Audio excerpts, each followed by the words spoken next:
I pledge to be a president who seeks not to divide but unify. While I may be the first woman in this office, I will not be the last. 문재인 대통령은 어제 조 바이든 미국 대통령 당선인에게 축하의 뜻을 밝혔습니다. 예, 트럼프 대통령이 여전히 승복하지 않고 있습니다만 미국 언론들은 조 바이든 후보의 승리를 확정해서 보도하고 있고 이미 당선인이라고 부르고 있죠. 조 바이든 후보 역시 어제 승리 선언을 했습니다. 정권 인수 작업에 착수했습니다. 사실 우리가 또 전 세계가 이렇게 미국 대선에 관심을 갖는 이유, 미국이 워낙 세계에 미치는 영향이 커서 그렇죠. 그런 의미에서 이제 대통령으로 확정된 조 바이든이란 인물 자체에 대해서도 우리가 알아봐야 할 것 같습니다. 조 바이든, 그는 누구인가? 이렇게 제목을 좀 달아봤어요. 미국 정치연구회의 회장을 맡고 계신 분, 경희대 정치외교학과 서정건 교수 오늘 스튜디오에 나오셨습니다. 어서 오십시오, 교수님. 네, 안녕하세요. 사실 조 바이든이란 이름은 많이 들었는데 또 그렇죠. 이상하게 낯이 설어요. 그러니까 어떤 인물인지 잘 모르겠어요. 그렇죠. 그 조 바이든이라는 사람 이름을 많이 들어봤는데 낯이 설다. 네. 그거 굉장히 중요한 포인트신데요. 어떤 그 이슈나 어젠다나 어떤 슬로건이나 이런 쪽으로 우리한테 다가오는 사람이 아니라는 거죠. 그러니까 오랫동안 정치 경력을 가지고 있고 72년에 사실 그 델라웨어 연방 상원의원부터 시작해가지고 6선을 내리했거든요. 29의 상원의원 됐다면서요. 그러니까 그 일단 생일을 또 제가 바이든 생일까지 찾아봤어야 되는데요. 1942년 이제 11월 20일 생이니까 예. 미국 선거는 이제 11월 초에 있거든요. 예. 그러면 11월 초에 선거할 때만 해도 29세였고 예. 선거에서 이기고 나서 30세가 됐고 그다음에 1월 달에 취임할 때는 이제 30세 상태에서 미국 헌법에 네. 미국 상원의원, 연방 상원의원은 30세 이상이어야 되거든요. 아, 그렇게 되는 거예요. 네, 그걸 이제 충족시킨 상황인데 사실은 그 델라웨어에서 그 연방 상원의원 29세 당선될 때도 원래 그 우리로 치면 한 시의원 정도에서 바로 연방 상원의원으로 점프를 한 깜짝 스타가 이제 그 바이든이었어요. 예. 근데 이후에 사실 그 정치 경력이나 이런 걸 살펴보면은 조 바이든 하면 떠오르는 어떤 뭐 이슈랄까 뭐 환경, 노동, 복지 이런 것들은 조금 취약하고 뚜렷한 게 없어요. 네네 오히려 사실 외교위원장 네. 그걸 이제 2000년대부터 이제 했었거든요. 그러니까 외교위원장을 상원에서 했는데 아시는 것처럼 미국 정치 외교 정책은 거의 대부분 대통령이 주도하니까 그렇죠. 그 상원에서 외교위원장을 했어도 뭐 저처럼 뭐 미국 정치를 공부하는 입장에서는 많이 들어보고 여러 가지 일화도 알고 하지만 그 일반 그 국민들께서는 사실 뭐 접해볼 기회가 별로 없었던 정치인인 셈인 거죠. 정말 그래요. 정말 모르겠어요. 트럼프가 너무 색이 강했기 때문에 그런지 모르겠습니다만 네. 트럼프에 비하면 색이 정말 느껴지지 않는 무색무취한 느낌으로 다가오는데 이게 우리가 그냥 먼 나라 얘기여서 무색무취한 건지 정말로 미국에서도 무색무취한 느낌의 정치인이었던 건지 어느 쪽입니까? 무색무취가 맞는 그 이제 맞아요? 표현이신 거죠. 왜냐하면은 이제 방금 말씀드린 것처럼 그 정치인이 어떻게 보통 그 국민들한테 이렇게 다가올 때는 뭐 예를 들면 샌더스 같은 경우에는 그 전 국민 의료보험 뭐 이렇게 그 이슈로 딱 연결시켜서 이 사람 하면 이걸 미는구나 이렇게 할 수 있는데 조 바이든 경우에는 그렇지 않았고요.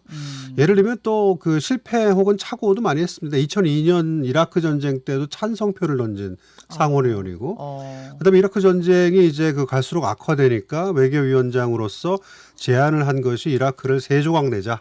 그러니까 수니, 시아이, 쿠르드 해서 그 종파별로 이라크를 셋으로 나눠서 분할 통치하자라고 이제 제안을 했었는데 굉장히 비판도 많이 받았고요. 그러니까 사실 그 어떤 정책 측면에서 뚜렷하게 어떤 그 선도자 역할을 했다라고 보기는 좀 어렵고 또 사람 성격도 그 델라웨어라고 하는 굉장히 작은 주, 펜실베니아 바로 옆에 있는 작은 주에서 왔고 어떤 뭐 당내 계파를 만들어서 거기 수장을 한다든지 어떤 이렇게 리더십을 많이 보인 스타일이라기보다는 육선을 내리하면서 위원회에 오래 있다 보니까 예. 자연스럽게 위원장이 됐고 위원장이 됐는데 어느 상임위원회였냐면 이제 외교위원회, 그다음에 법사위원회 네. 위원장도 했었습니다. 그래서 네. 상원 내에서는 굉장히 잘 알려져 있고 하지만 이제 워싱턴 D.C. 안에 갇혀 있었던 아하. 그 전국적인 명망도나 이런 쪽은 좀 떨어졌었는데 오바마 대통령 이제 부통령이 되면서 네. 많이 또 알려진 상황이 된 거죠. 개인사와 정치인으로서의 역사를 조금 나눠서 봤으면 좋겠는데 개인사 얘기가 많이 나오더라고요. 그러게요. 그래서 지금 뭐 어저께도 연설하면서 통합, 치유 이런 얘기를 많이 했는데 29세 이제 아까 말씀드린 대로 네. 상원 선거에 당선이 돼서 이제 상원의 그 연방 그 상원의원 건물 이제 워싱턴 D.C.에 가서 자기 이제 오피스 같은 거 이제 셋업하고 있는데 예.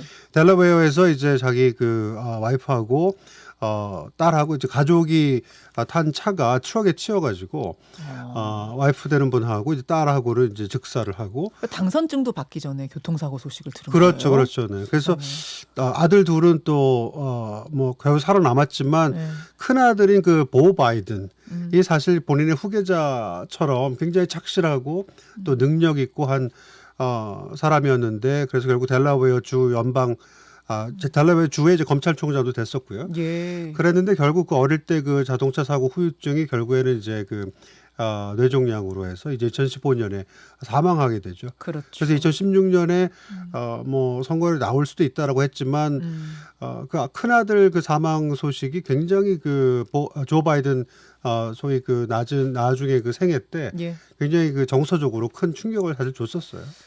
그 보 바이든 아들이 숨지면서 아버지 목표 이뤄라 뭐 이런 이야기를 했던 게 결국 80세 대통령 되는 밑거름 된 거 아니냐 이런 얘기도 하던데요.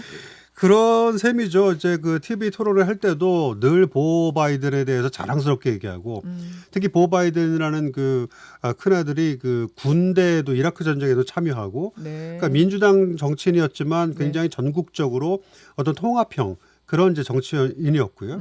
그럼 개인적인 측면은 예를 들면 이제 미국 역사에서 두 번째로 이제 카톨릭 교도가 이제 대통령이 종교가 카톨릭이에요. 네, 종교가 카톨릭이죠. 사실 그래서 공화당 쪽에서는 예. 종교가 카톨릭인데 어떻게 낙태 찬성이냐라고 해서 좀 조 바이든을 많이 비판하는 측면이 사실 있고요. 또 그러네요. 그러고 보니까 네. 카톨릭인데 낙태는 찬성한다. 네. 근데 카톨릭은 또 보통 또 민주당 쪽이 사실 많고요. 그래서 60년에 케네디가 최초의 카톨릭 교도 출신의 미국 대통령이었는데 그 당시만 해도 케네디한테 질문을 한 게 카톨릭이 대통령이 되면 로마 교황청의 지배를 받는 거 아니냐라고 하는 오해가 있을 정도로 그 당시엔 그랬는데 지금은 이제 그런 얘기 많이 사라진 거고요. 알겠습니다. 그렇게 해서 상원 의원이 되던 그 해에 아내와 딸을 잃고 5년 뒤 77년에 재혼을 한 그 사람이 바로 질 바이든 지금의 부인인 거죠? 그렇죠. 예. 네네. 그래서 뭐 교육 전문가 그래서 직업이 있는 이제 퍼스트 레이디가 될 가능성이 많고요. 굉장히 교수. 네네네네. 그래서 뭐 굉장히 뭐 온화한 성격인데 또 남편에 대해서 굉장히 또 강력하게 지지하고. 네. 그러니까 뭐 예전에 로라 부시처럼 아들 부시 와이프 되는 분처럼 이렇게 내조하는 스타일보다는 조금 더 적극적으로 아마 퍼스트 레이디 역할을 수행할 가능성도 있습니다. 계속 교수직을 수행한대요, 아니면 그만둔대요? 그거는 뭐 모르겠습니다. 그런 교수직을 수행할 글쎄요, 어렵겠죠. 뭐 경호 문제도 그렇고 뭐 쉽지는 않을 텐데 쉽지 않을 잠시 텐데. 쉬었다가 또 아마 나중에 할 수 있을 테니까요. 여하튼 대통령의 부인, 영부인이 될 때 직업을 가지고 있는 첫 번째 케이스, 네네. 질 바이든 여사. 둘째 아들 얘기를 좀 해볼게요. 둘째 아들 헌터 바이든. 이 사람이 좀 골칫거리 아니에요? 네네. 뭐 헌터 얘기가 사실은 트럼프가 반전을 꾀하려고 할 때 코로나 조금 걸린 다음에 나은 다음에 또 뭔가 바이든을 공격할 소지가 없나 했을 때 이제 드디어 헌터 바이든 얘기를 꺼낼 정도로 헌터가 사실 뭐 아픈 손가락이라고 하는 표현 정도도 있고요. 뭐 마약 경험도 있고 또 심지어는 형수 보 바이든의 와이프 형수 어떤 좀 뭐 스캔들 안 좋은 소문 이런 것들도 있었고요. 그다음에 우크라이나 혹은 뭐 중국에 가서 뭐 아버지 이름 뭐 대면서 조금 뭐 개인 이익을 취했다거나 뭐 변호사긴 한데 그래서 조금 헌터 바이든은 또 형 보 바이든과 비교해서 굉장히 좀 대조되는 스타일이죠. 그렇죠. 둘째 아들 그런 둘째 아들이 있습니다. 부통령 얘기를 좀 해보겠습니다. 카멜라 해리스. 흑인 여성 56세. 네. 이 사람은 어떤 사람이에요? 일단 아버지가 자메이카 출신이고 엄마가 인도 출신이고 근데 그 자메이카 출신이지만 그 아버지가 스탠포드 대학 경제학 교수를 했어요. 근데 어릴 때 이제 부모는 이혼했고요. 예. 그래서 엄마의 영향을 이제 훨씬 더 크게 받고 이제 커서 인도 쪽 엄마. 네네네. 그래서 그 어머니 얘기를 굉장히 많이 하는 그런 상황이었고 이제 정치적으로는 이제 샌프란시스코의 그 지역 검사장부터 이제 시작해서 예. 이제 그 명망을 쌓다가 캘리포니아 주의 검찰총장을 지냈고 2016년도에 이제 그 연방 상원의원 선거에 도전해서 이 라티노 후보를 물리치고 그 흑인 여성으로서 이제 캘리포니아 연방 상원의원에 당선이 됐습니다. 이제 정치적으로 각광을 받게 된 거는 이제 2018년에 그 브렛 캐버나라고 하는 그 연방 대법관 네. 인사청문회 때 굉장히 역시 검사 출신처럼 이 촌철살인 질문을 단답형으로 끌어내서 그 캐버나 그 인사청문회에서 이 사람 누구냐라고 두각을 하는 나타냈군요. 두각을 나타냈었죠. 네. 네. 지금도 보면은 뭐 트레이닝복 입으면서 팔짝팔짝 뛰는 모습이 네, 나온다든지 활발하고요. 뭐 바이든하고 좀 달라 보여요. 느낌이. 네, 56세고 아무래도 뭐 그렇긴 합니다. 근데 이제 저는 조금 이제 그 카멜라 해리스에 대해서는 조금 뭐 약간 좀 더 두고 봐야 된다라고 하는 입장인데요. 사실 그 후보 경선 때도 그 바이든 후보를 공격하면서 굉장히 그 반짝 떴었는데 예, 그 예. 이후를 끌고 갈 만한 어떤 이슈라든지 어떤 카리스마라든지 자금 모금력이라든지 이런 쪽이 조금 딸렸었어요. 그래서 여러분 이번, 잠깐 네, 여기서 기억하실 것이 경선에서 바이든하고 카멜라 해리스, 그러니까 지금의 부통령 될 사람하고 경쟁자였어요. 경쟁자였던 사람을 부통령으로 러닝메이트로 지명을 한 거죠. 그렇지만 뭐 그런 경우는 뭐 많습니다. 많으니까. 80년에 레이건하고 이제 아버지 부시하고 경쟁할 때도 아버지 부시가 레이건 대통령 그 당시 후보가 내놓은 경제 정책을 네. 부두 이코노믹스라 그래가지고 주술사가 막 하면 뭐 통할 그럴 경제 정책이다라고 혹독하게 비판했는데 아하. 경선 끝나고 나서는 이제 그 아버지 부시를 부통령으로 지명했죠. 그러니까 결국 정치적 다 판단이 있는 겁니다. 이번에는 좀 너무 심하게 공격하지 않았어요? 네, 특히 그 사실 흑인 유권자들이 결국 바이든 후보의 가장 강력한 그 동맹군인데 예. 그 흑인 유권자들 관련돼서 그 바이든의 어떤 좀 아픈 뭐 좀 과거랄까 이런 것들을 건드리면서 네, 본인이 네. 흑인 후보니까 그렇죠. 네 그런 쪽들을 조금 공략을 했었는데 오히려 그게 부통령으로 지명하게 된 요소가 된 거죠. 흑인이라는 그렇죠. 점, 네, 네, 여성이라는 네. 점. 맞습니다. 예, 이런 네, 점들 알겠습니다. 만약 이건 뭐 만약입니다만 바이든이 이제 80의 대통령이 되는 거기 때문에 유고 상황이라는 것도 상정하지 않을 수 없다.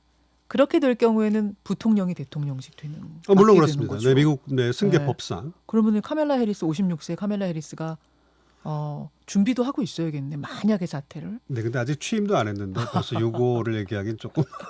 그런 얘기도 이미 나오긴 하고 또 이런 얘기도 하더라고요. 카멜라 해리스가 이미 다음 대선도 준비하고 있다. 물론입니다. 맞습니까? 물론입니다. 그 경선에서 이번에 그 조 바이든과 그 뭐 접전을 접전까지는 아니어도 일단 뭐 네. 그 후보로 이제 부상을 했었고요. 당연히 이제 사실 그 조 바이든이 이제 그 유세하면서도 그렇고 측근들한테 자기 본인 그 나이를 고려해서 나는 아마 1기 정도 그 재선은 아마 생각하지 않게 될 것 같다라고 하는 그런 얘기를 얘기 했대요? 흘린 적이 있었어요. 왜냐하면 공개적으로 할 수는 없죠. 예, 예, 왜냐하면 예. 그렇게 되면 이 사람은 뭐 4년만 하고 물러날 그렇지. 사람 하고 이제 벌써 취임 때부터 뭐 얕보게 예, 되기 때문에 그렇죠. 레임덕이 생기거든요. 그러니까 그렇죠. 그런 얘기를 공식화할 수는 없는데 본인 이제 본인의 역할은 트럼프를 끌어내리고 민주당 정권으로 탈환한다. 거기까지. 그다음에 이제 4년 동안 이제 그 앞으로 향후 민주당의 젊은 그 정치인들이라든지 차세대가 예. 이제 부상해서 예. 뭔가 경쟁력을 갖출 수 있도록 예. 그래서 민주당 대통령 현직 프리미엄을 이용한 차세대를 위한 그 뭐 어떤 뭐 디딤돌 예. 이런 정도로 생각하는 경향이 좀 있습니다. 사실. 알겠습니다. 자, 한 가지 질문 더 드릴게요. 바이든이란 사람의 인맥이 우리나라에 있는 거야 없는 거야? 지금 이 얘기 많이 하잖아요. 인맥 네, 찾기. 네, 네, 네. 있어요 없어요? 어때요? 글쎄 우리나라의 뭐 인맥이라고 하는 것이 아까 말씀드린 것처럼 바이든 그 대통령 당선자가 36년 상원의원하고 8년 부통령 하면서 무언가 이렇게 뭐 선도하는 사람, 앞장서는 사람이라기보다는 조금 뭐 여러 가지 얘기거리를 던지는 사람이었기 때문에 그 네. 인맥이라는 것도 예. 사실은 뭐 강한 인맥이라고 보기는 좀 어렵고요. 뭐 예전에 한번 봤다, 한번 만나서 얘기해봤다.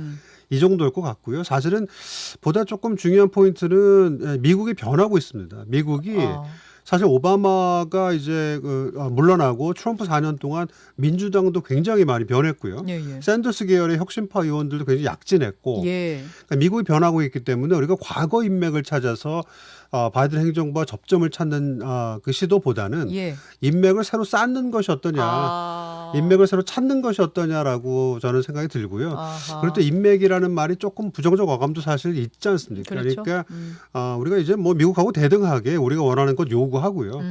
우리가 원하는 것 관철시키고 전략적으로 다가가는 게 필요한데 알겠습니다. 너무 행정부에 누구누구 안다, 뭐 모른다. 소용없다 그래봤자. 네, 뭐 이런 것보다는 이미 좀- 민주당 많이 변했다. 네, 네, 네. 제 생각에 그렇습니다. 인맥 찾기 그만해라. 이런 말씀이에요. 바이든이라는 사람 어떤 사람인지 오늘 대충이라도 대략적으로 윤곽을 잡아봤습니다. 서정건 교수님 고맙습니다. 네, 감사합니다. 김현정의 뉴스쇼는 청취자 여러분의 참여로 이루어집니다. 트위터, 페이스북, 레인보우 게시판, 그리고 단문 50원, 장문 100원의 유료 문자 샵 1212, 우물정 1212 통해 참여하실 수 있습니다. 김현정의 뉴스쇼 여러분과 함께 만듭니다.